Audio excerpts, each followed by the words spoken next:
বাদ দিয়ক, সব একত্ৰিত হওক। আমি মানুহ, আমি যদি চৰকাৰ গঢ়িব পাৰোঁ, ভাঙিবও পাৰোঁ। এইটো কোনে কৈছিল? মই কোৱা নাই। নমস্কাৰ ৰাইজ, এইটো মই মানে জুবিন দাই কৈছোঁ।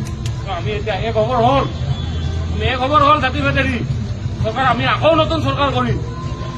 বিজেপি চৰকাৰে কি কৰিছে কি কৰা নাই এইটো আপোনালোকে জানে, ময়ো জানো, চবেই জানে। এইবিলাক পলিটিকেল চাপৰ্ট।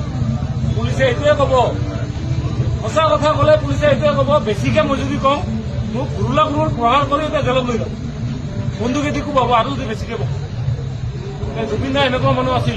জুবিন দা মৰাৰ পিছত এই আহিব, জুবিন দা মৰাৰ পিছত এইটো হৈছে গোটেই সমাজ একলগ হৈছে নে? জাতিভেদ আছে নেকি? মন্দিৰ নহয়তো। মই ভাষণ দিয়া নাই, মই পলিটিকেল লিডাৰ নহয় ভাই, মই এটা সাধাৰণ ড্ৰাইভাৰ। আহি গ'ল নে নাই? এতিয়া ৰাইজ গৈ আছো, আপোনাক মই ৰেচপেক্ট কৰোঁ। আহি আছো আপোনাক একবাৰ ভালকে সাৱটিব দিয়ক। আৰু কিজানি আহিব নাপাবও পাৰোঁ। কালি কিজানি সেইটো চবেইতো ভিডিঅ' কৰিছে, ছচিয়েল মিডিয়াত কালি আপলোড হ'ব। মই কিজানি জেলত ঘূৰাব, কি হয় মই কিজানি আণ্ডাৰগ্ৰাউণ্ড হিচাপে মৰিবও পাৰোঁ।